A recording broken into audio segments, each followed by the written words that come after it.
So, you're thinking about moving to Portugal. Let me be real with you. It's not all pastel de nata and sunsets. The dream life? That comes later. The real headache?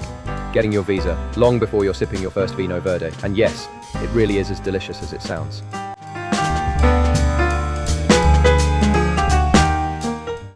I know loads of people who've made the leap. Some came chasing the sun, some for a slower pace, some just needed a hard reset. Portugal has a way of pulling people in, but getting there, that's where it gets tricky. Before you even think about paperwork or appointments, you've got to figure out which visa actually fits your situation.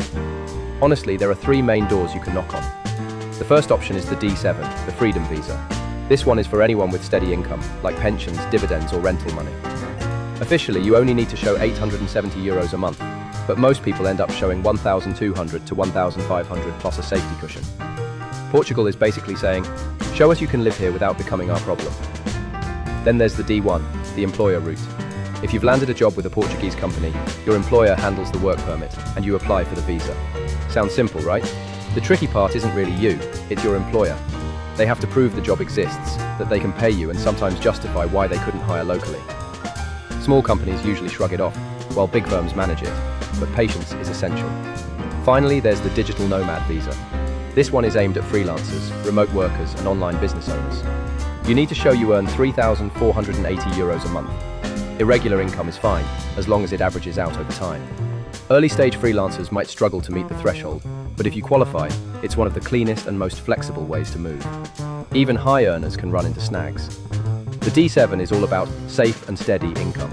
If your earnings spike and dip too much, authorities might push you toward the digital nomad visa instead. It's not about how much you make in total, it's about stability on paper. Once you've picked your path, that's when the fun really starts, the paperwork. And trust me, it's a game of over-prepare or suffer. Whether you're at your home country's embassy or in Portugal getting your residency card, bring extra copies, get everything translated properly, and organize it neatly in a folder that screams, I know what I'm doing. Miss one document, and your whole timeline can blow out by weeks or even months. Step 1.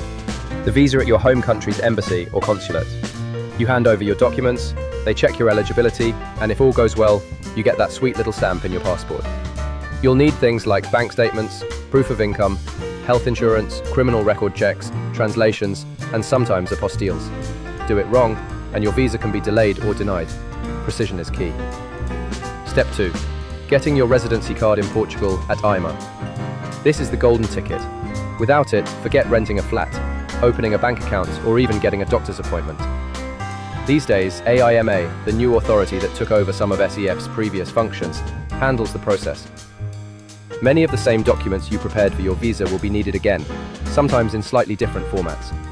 Miss even one tiny thing, and you could be looking at weeks or months of delays. And the appointments? That's a whole other level of madness. Slots appear randomly, vanish in seconds, and the system seems to crash just for fun. In Lisbon and Porto, it can take months to get a slot.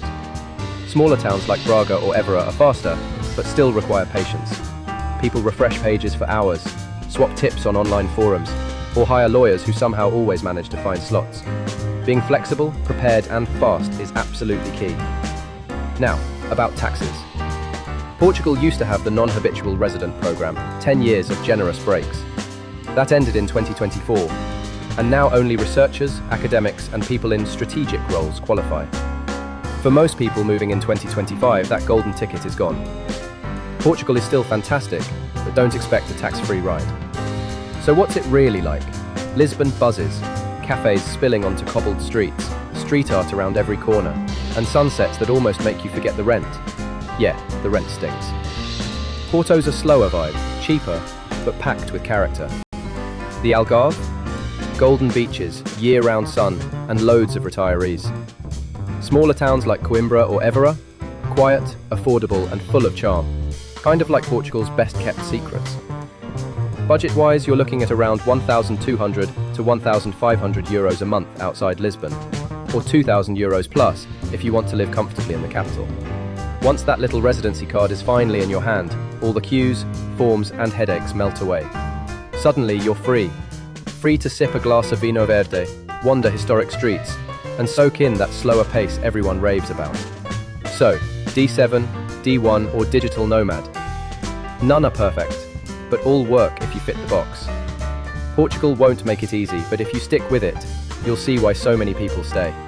If this helped, hit like, subscribe, and drop your Portugal questions in the comments. Cheers.